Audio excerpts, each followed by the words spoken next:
Well,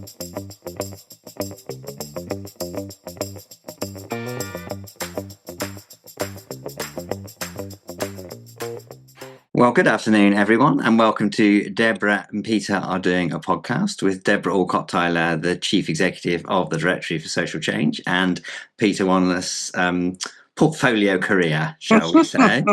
How are you, Debra? It's warm. I'm okay. Still? It is very warm. I'm okay. Must tell leaders that it's taking a great deal of commitment from both Peter and I to do this podcast now, because we're in the final stages of the third test match between India and England, which is super exciting. Oh, you're giving away that it's only Monday. Yes. Oh, well, does that matter? I don't know. It depends how timeless this conversation is, I suppose, and when always it timeless, gets published. Yeah. But yes, absolutely. It's real dedication to the cause that England need to take one more wicket to win the test match. And also, I've just had some terrible news about one of our cats, which is much, much worse than we thought it was going to be. So that's a slight distraction as well. But nevertheless, the show goes on.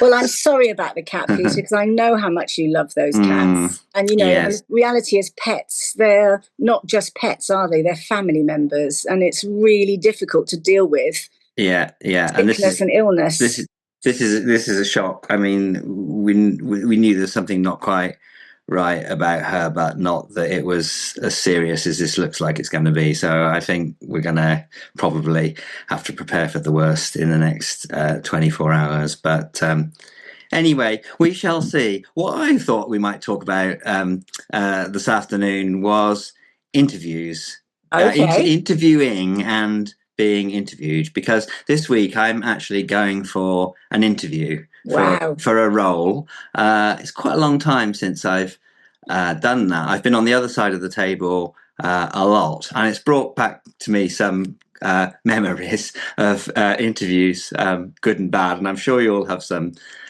stories as well. So, but why don't we start? Have you got any tips for me as a candidate going to be interviewed for a role in terms of what to do and not to do by way of preparing and being present in the moment? Yeah. Well, a couple of tips, actually. I mean, the first thing, this sounds obvious, but you'd be amazed how many people I've interviewed who haven't done it.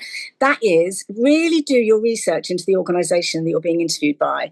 Because I can't tell you the number of times I've had people come into interviews and say, I've come for the job. Tell me more about what DSC does. And I want to, what? You ought to know everything we do from our public spaces. And if there's anything guaranteed to put me off, it's people professing ignorance about things like that.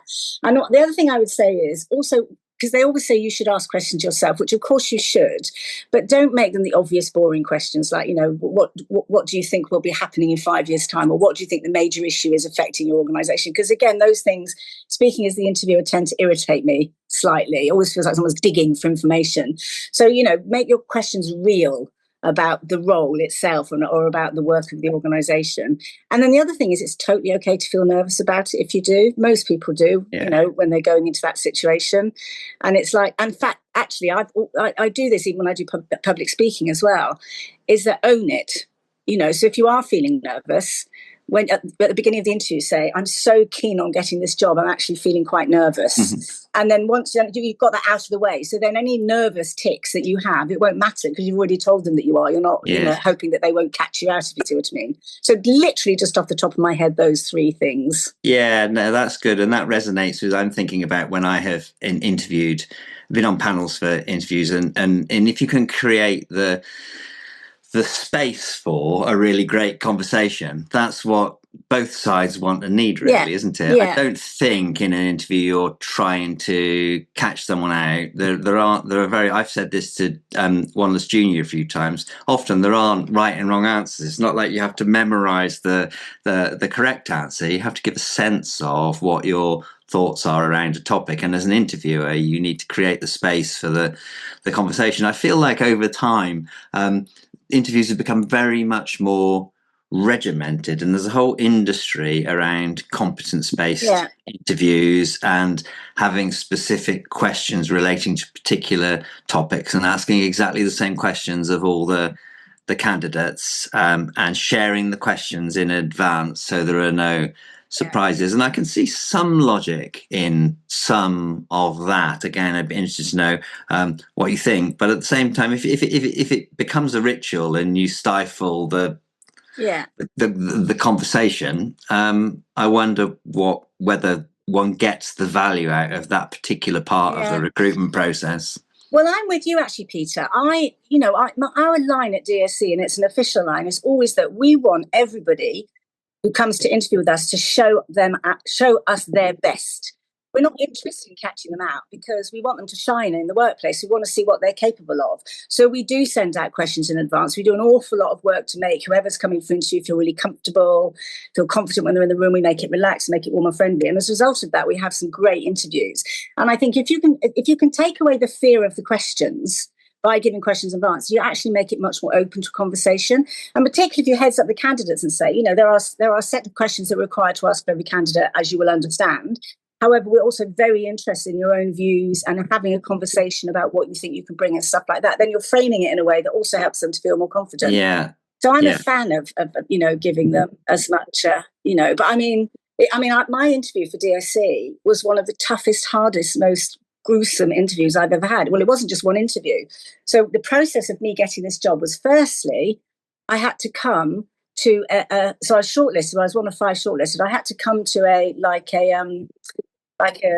group walking around. So all 5 of us candidates shortlisted turned up at the same time, and then we were taken around the organisation by one of the staff members and introduced to the different teams. All 5 of us, all in competition. Together? Yeah, together. Mm-hmm. And then after that, it happened to be the day of a trustees meeting. So there was a drinks reception afterwards. And we were required to attend that for only about 10 or 15 minutes. But again, so the trustees could get to meet us before the interview the next day.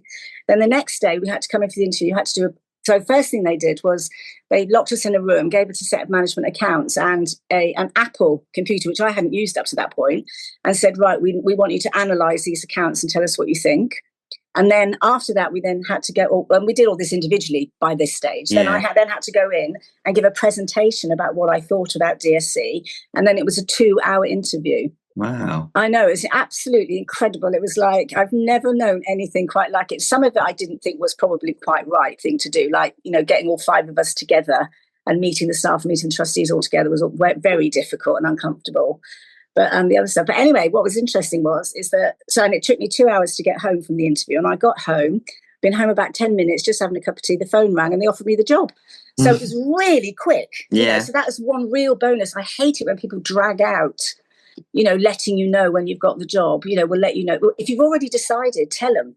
It's horrible to make people wait. But yeah, anyway, that was quite a tough experience, that job interview. So nobody can turn around and say I didn't work for the bloody job, Peter, I tell you. No, that is quite a process. And the business of being seen by the other candidates, that's quite tricky, isn't it? Because if you've got another job that you are reluctant to leave or not sure you're going to leave. I mean, one of the things I say to people who come to ask me the question, it's supposed to be confidential. Yeah.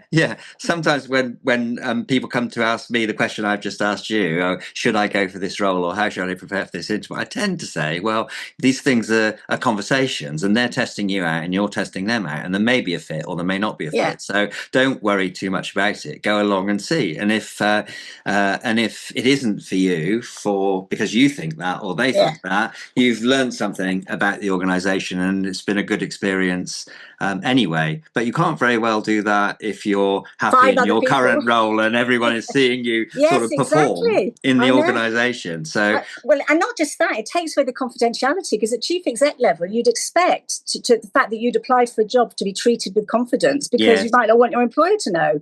And of course you're meeting all the staff, you're meeting all the other candidates and all the trustees.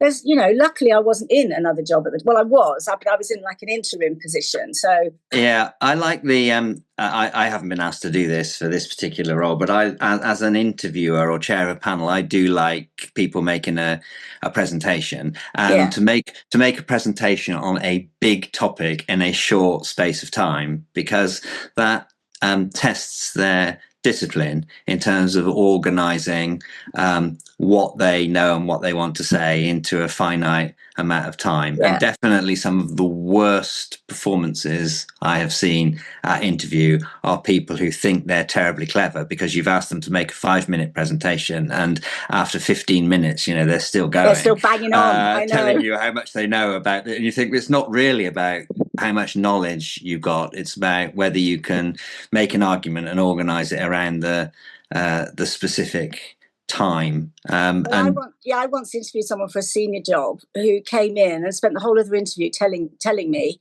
how rubbish DSE was and how they could fix it. Well, you can imagine, Peter, they didn't. Yeah. You know what I mean? It's like, because also nobody wants to hear that. Nobody wants you to come in and say, it's like when you get those marketing emails where it says, I've been looking at your website and I can see that, you need help. And all you want to do is I just want to well, you can write off, thank you very much, with your offers of help, so again, I would say to anybody going for an interview, for God's sake, do not sit there and tell the organisation everything that's wrong. And the other thing you should never do is never ever slag off the organisation you've just worked for, even if you hated it and that's the reason you're leaving, because we as the interviewer, if I know you're slagging off your previous employer, I absolutely guarantee that you'll be the first one to slag off me or to complain about how we do stuff at DSE. So it doesn't help you to get your job. So the least said about bad experiences, the better. So true. That is a very off-putting characteristic. I think. Dissing other people around you. Everything is someone else's fault. And And also, so there's, because recruitment generally is pretty poor. You've still got the stock questions. You've still got things like, where do you see yourself in 5 years' time, and all that kind of thing.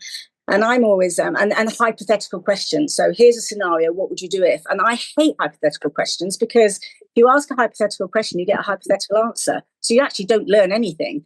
So what I always say is, if you're asked a hypothetical question, give a real life example. Real answer. Yeah. So find something that's you've actually done or experienced and how you handled it in answer to any hypothetical question. Don't reply in hypotheticals. And you can say things like, well, I haven't experienced that exactly, but the nearest thing I have experienced is once when I was running XYZ team and ABC happened, and as a result of that I did Y, and I learned that PFQ or whatever.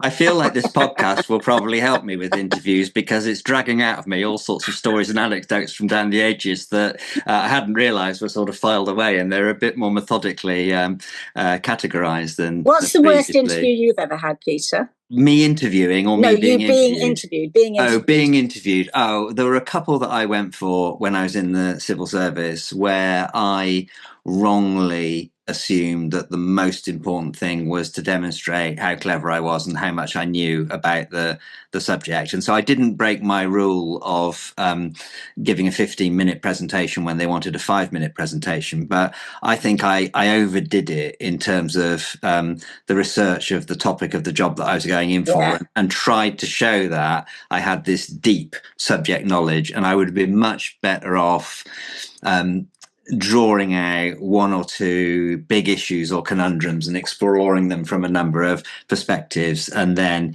drawing on the things which I had done previously, as opposed to theorizing about what I was going to do for the role in the future. So they would probably, but I did a couple like that where after the event I thought, you probably came across as too much of a kind of smart aleck theoretician, research assistant, as opposed to a leader of that function. Well, actually, that's a really good point, Pete, because that's another piece of advice I give to people. There's a very dear friend of mine who you know, but I won't say because you don't need her private business broadcast. But she worked for a very large charity and a very senior level, and she was going for the chief exec job, and she came, and asked me for some tips about it. And when I asked her about what she was going to do, she talked about the bit that she was currently responsible for, how she was going to make the point that this could be done and that could be done, all the rest of it. And so she told me all this, and I was like, well, you definitely haven't got the job then. And she looked a bit shocked. And I'm like, because when you become the chief executive, that bit is just one of the bits. What do you know about the membership of the organisation? What do you know about your investment strategy? What do you know about, can you read and interpret the balance sheet and the management accounts? Are you able to talk about policy, etc.? And she was like, shit, yeah, you're absolutely right. Anyway, so she went away, did a different kind of interview and got the job, and has been fantastic at the job ever since, as far as I can see. But I always say to people, I think this is absolutely true, my career has been built on all the jobs I didn't get. I mean, I remember before I came to DSC, I applied to be the director of membership at NCBO, got interviewed by Stuart and a chap called Rodney Buse and a couple of other people, and I didn't get it. And I now look back and I think, thank God I didn't get it, because if I'd have got that job, I wouldn't have applied for the job at DSC. Right. I've now been here for 24 years, seriously happy. And so I tend to look back over my career as all the jobs I didn't get being real bonuses, because it meant that I was available for the job that absolutely suited me. So I do tend to think of it in those terms. And the jobs which I've been successful at getting and doing have found me rather than me finding them, which I think is quite interesting as well. So you get to a certain point where headhunters and search agents and these sorts of things find you, and I'm quite a sort of loyal person, and I like doing what I'm doing with the people that I know, and so it takes something to move me. So that's quite interesting. The worst interview that I have ever chaired and seen someone perform in was interviewing for my executive assistant, kind of someone basically to manage my time and manage my diary. And this person arrived 20 minutes late in a complete fluster. Oh dear. With no apology, announced that, these sorts of things, when I have to come to new places and organise my time in unlikely ways, really gets me stressed out. And I'm thinking, hang on a minute, are we even going to do this interview? Because what is the job about? And what do I need from the person who is performing this role is absolute zen-like coolness in situations like this. And here they were in the situation which related to them. And I was saying, this is what I can't do. I think, well, why are you even here? Applied? Yeah. Well, the worst one I ever had actually was when I applied to be a governor of a local primary school. And so I was summoned to the school at 7:00 in the evening for what I thought was going to be an interview with the chair and maybe one or two of the other governors, to go in to discover it was actually a governor's meeting, which was running from 7 to 9. And I was just brought in, all right, this is Debra, she's going to be a new governor. So it wasn't even an interview. But I'll never, ever forget this, because at the end of it, I almost pulled out and said, I'm not going to do this. Because it was 2 hours of really a meaningless agenda. And there was no timings on the agenda or anything like that. So you had no idea how long it was going to go on. And it got to about 9:20. And they started having a discussion about the colour of the school lanyards. I mean, and I'm like, this is what you're talking about, Governor? And I actually said so. I said, look, I'm really sorry, but I'm going to have to go, because I wasn't expecting to be here as long as this. And honestly, I don't care what the colour of the lanyards are. And I don't think it's the job of governors to decide colours of lanyards. That's down for whoever to decide. Anyway, and I thought, that's it now, because I've said my piece. I said, look, this is hope.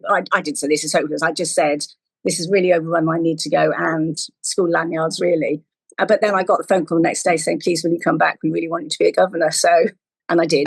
Because I could see it needed a lot of help. And I thought, well, I can help. You know, I can bring some discipline at the very least into their governance duties and get items off the agenda like the colour of the bloody lanyards, honestly. And what do you think about so I was also slightly drawn into this subject by a post which Phil Kerry, who runs the New Horizons, he put on LinkedIn, where he asked about what do people think about interviews, and lots of people have sort of chipped into that. And actually, it's only when we've had this conversation I've thought, I said something about this myself this week. And I talked about values-based interviewing and training people and finding people who can explore the underlying. So if an organization has got values, then having questions which relate to those values as opposed to the kind of subject competence, and they can be hugely revealing in terms of what people's underlying motivators are. And there are a few other people who've chipped into the conversation, and they haven't called it values-based interviewing, but they've sort of talked about how if you can get to explore the things which give people energy and the things which piss people off and have a conversation about those, then again, the subject matter and the kind of knowledge and the expertise that can be tested to some extent through the CV and the application, but the values, you really do need to hear people, I think, in conversation share what. Well, they do say, don't they? recruit for attitude rather than experience, because you can give people experience. It's much, much harder to change an attitude. And I kind of get that, but there is always, there was a conversation somebody was having very recently about this, actually, saying that the trouble is, if you recruit for values that are the values that you approve of in your organisation, what you're not doing is letting in any room for challenge or change. It's like you're not letting in the alternative thinking and stuff like that. And whether that or not that's true, I don't know. But Kai Adams at Green Park wrote an absolutely brilliant piece, one of my favourite things he's ever written, where he said that when we interview, we tend to think of it as like finding the right size jigsaw piece to sit in the jigsaw puzzle. So you're finding a fit for the role. And he said you don't want to fit for the role. What you want, he says, it's not like completing a jigsaw puzzle, it's like building a Lego structure. What you want is something that's going to build on what you've got and what you're trying to get, and it's going to give you new possibilities. And I've always thought that analogy of the jigsaw to the Lego building really, really clever, because I think actually that's what we want. We want people who are adding to our organisations, not ones who are just fitting very neatly into a little jigsaw hole. It'd be a disaster if values-based interviewing meant like recruiting in your own image. If you surround yourself by people who think the same way you think, with the same experiences, that's hopeless. So there's somehow within the values, or in the kind of context of diversity, you need diversity of lived experience, you need diversity of thinking, you need to be challenged. If you're an optimist, you need a super pessimistic person nearby, and vice versa. For sure. And I think also you need to put in the structures, Peter. I think, again, a lot of the things that where organisations go wrong is where they organise a set of values and they don't put in the structures and the practices that help to both challenge and keep them alive. And also, if you want to be challenged internally, you have to create space for people to do that safely. Like you and I both think we're marvellous human beings, and we probably are. Most days. Other days we're awful. I don't know about you, but that doesn't mean that people will feel safe approaching us, because the job title chief executive surrounds us like a clear glass bubble. So you have to make sure you have things like staff forum where no managers are in the way. You've got to make sure you have all the mechanisms. So you have the formal management structures of information communication going up and down. You have staff forums. You've got to create all those spaces where people can communicate. So you do get past the barrier of job title and stuff like that. Yes, and that also makes me think about, yes, we think we are great most of the time because we know and believe in ourselves and what we stand for. But there's no reason why anyone else should feel that way instantly. I remember quite early on Tony Blair sort of saying, hey, look, I'm just a regular kind of guy. And you think, well, in some ways, the way you present yourself, you are a regular kind of guy, but you're also a politician with a whole set of particular interests which you want to advance. And in the early days of when I first did media training, that was something that I learnt fairly early on, that you have a short period of time to make a significant impact. So every word needs to count. And unlike going into a board meeting when you've been running an organization for 11 and a half years or 24 years and everyone knows you and will kind of give you the benefit of the doubt or will know what your kind of foibles are in kind of that context. When you are appearing on the Today programme and you're asked a very direct question about an important subject, the overwhelming majority of people listening to that interview, they have no reason to trust you or believe you or think that you are honest and straightforward and all the rest of it. So you have to choose your words carefully and your tone of voice. And so actually that's something which can be translated back into job interview situations as well. And indeed, it's good advice when you present to a board, isn't it? If you haven't been to a board of trustees meeting and you're like halfway up the organisation and you that can feel quite an intimidating environment, and there's not necessarily the case that the trustees are immediately going to believe in and respect you. You'd like to think they would, but again, if you spend 5 minutes kind of clearing your throat and burbling around the subject and taking it for granted that people will think you know what you're talking about, they won't necessarily. Peter, I'm sure I've told you this before, but we actually have So 2 days before our main board meetings, our proper board meetings, we have what we call board rehearsal. And that meeting actually takes longer than the board meeting most of the time, because what we do is we literally run the meeting. So as a practice session with all of us who are going to be there, not the trustees, obviously, but me, my senior staff, any of my staff presenting, and they have to give their presentation, practice it. And then we then pretend to be trustees and ask questions and say, that's not going to work, that could be better, and all the rest of it. So none of my people ever turn up at a board meeting without having practiced, had reassurance from us, or being said, look, that's good information, but it's a bit too much detail, it'll switch them off. Can you repackage it, that sort of thing. So that's very true. And now I think the other thing as well about when we communicate in person interviews or giving presentations is that language is changing rapidly. And what I mean by that is that I was brought up in a time of quite formal language.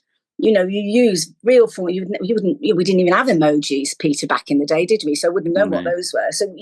Whereas now the world's changing so rapidly, and now, my staff frequently litter their stuff with emojis and smiley faces and things like that, because they're trying to convey warmth or humour or a little bit of a smile in a conversation away from the more popular thing. And I think, I've got my sister refuses to engage in that because she doesn't approve. She thinks it all should be perfectly grammatical and all the rest of it. I'm like, you're missing out, because the world of language changes all the time. And if you want to be relevant, and particularly if you want to be relevant to emerging generations of leaders and workers, you need to learn the language. No, I mean, not completely. And there's some of the stuff they say, well, I'm way behind. I still say cool. And apparently that's really out of date. And I think sick as well used to be fashionable. And now it's something completely new, I think. Rad or something. I don't know. I don't know quite what the modern slang is. But I do try to make sure that I'm keeping up, because I want to be able to communicate with other generations and other people other than the people I grew up with, Yeah, and if you're going to run a children's charity, then speaking, engaging and understanding, being able to relate to children is really important. And similarly, having within the interview process beneficiary perspective, that's very valuable too, isn't it? I think. So I think I'd say to anybody interviewing for a job, you don't worry about being too formal. Just demonstrate your content. Don't worry too much about, making it feel all stiff and professional, and if you can show warmth and enthusiasm, that counts for an awful lot. You can get away with a lot of mistakes if you look enthusiastic and warm and open. Yeah, and if you're able to be yourself, that doesn't half help, because it means if you get the job, you can then go in and be yourself rather than having to try and remember who was it that I pretended to be. Who was I pretending to be in that interview? Oh yeah, I remember. And that could get very stressful, being someone else for a considerable period of time. Well, that's all very interesting. So we'll see how I get on in my best interview, of luck, and Peter. it is what it is. I hope you like them, and I hope they like you. Yeah, and if they like someone else better, then that's okay. Probably. Depending on who that other person is. Because listen, when I got the job for DSC, one of the other candidates, when it was announced that it was me taking over, wrote to the Board of Trustees this great long letter about how awful I was and how I shouldn't be given the job. I didn't even know this person. And they told me when I got there, they showed me the letter. I was literally gobsmacked. And I thought, oh my God, that's another tip. If you didn't get the job, whatever you do, don't slag off the person who got it. No. Because you haven't got a cat in hell's chance of ever working for that organisation, ever, if you do that. And we all know each other. We say, oh my God, you'll never believe so-and-so wrote to me and said such and such, and that's another organisation probably won't get a look in. Don't never slag off other people, other organisations, just make that an absolutely hard, fast rule. That is strange behaviour. Yeah, really. Very odd. She thought she was entitled to the job. And she clearly expected it. She was so gobsmacked that she didn't get it. She actually said, I'm shocked that this letter that you gave this job to this woman and not to me. I've never forgotten it. Yeah, no, I don't feel like that. I'm in the fortunate position of being able to kind of express an interest in things which look exciting and interesting on the surface. And if they are, that's fine. And if they aren't, then it doesn't matter to me. And there may well be someone else that's better suited for this. We'll see, but it'll be as I take my own advice to other people, it'll be interesting to have the conversation. It'll be a good developmental experience, and I'll learn something about And actually, it's a then. lovely position to be in, Peter, isn't it? Well, you know, most people when they're applying for jobs, their careers critically depend on the next, you know, promotion, or they needing to leave an organisation for whatever reason, and they really need a job because they've got mortgages and stuff to pay. So as we're chatting away, listeners, please don't think we haven't forgotten what it feels like, you know, to not be privileged enough, you know, to be confident in that sort of way, because we do understand that sometimes desperation makes your nervousness really hideously apparent. But listeners, you will come to a point in your life where you really won't mind anymore. It will come, I promise. But no, you're right that it is, and we'll have been in those situations. I've been in a situation where I've really, really wanted a job and I've gone for it and I haven't got it, and someone else has got it, and I have felt I could have done a better job and didn't really understand why. And you can feel worthless in those circumstances, but it's not, you know, it's again, wisdom tells me and experience, it's far better to be honest to yourself and be who you are than to be put into somewhere where you don't fit. And the people who made the choice really want someone different. You know, if they're silly enough to make that mistake and not select you, let them make the mistake, and you will find something else. Well, there's that quote, isn't there, which is a bit fatalistic, and I don't really believe in fate, but nonetheless, I find it quite reassuring, which is what's for you will find you. Yeah. You know, although you've got to go looking. You know, you can't just sit there and wait to be found. But yes, and you've got to be willing to try things. That's not that's again, a conversation. And a key message to women actually about applying for jobs is that it's still the case that, you know, if a man can do 80% of the job, or 20% of the job, he will apply for it and be confident that he'll work out the other 80%. If a woman can do 80% of the job and not 20%, it's very typically found that they won't go for it because they don't think they qualify for the job. So my message to everybody, man or woman, but particularly to women who are dreadful at self-censoring in jobs, just go for it. And if you don't go for it, you'll never get it. And if you go for it and you get an interview, you might fail the interview, but you'll have had a brilliant experience. Or they might want you, but you might not win. Either way, whatever you do, don't not go for it. No, and again, so many of these jobs are impossible, inhumanly. No individual can do the job description. So you're always going to be a subset of the whole thing. And it's how you fill in around you. Exactly. So go for it. I was going to say, find lots of women to do all those important things, which I'm incapable of doing. But no, that would be very unfair. Good. All right. Well, there we go. That's today's conversation. All about one topic this time as well, Peter. All about one topic. In all that time, England have not taken the wicket they needed to take. So we will finish this, and by the time this comes out, we'll know who's won the Test match. I will have had this interview and we will know what's happening to poor old Jenny the cat. Thanks, Peter. All right, take care. See you. Bye.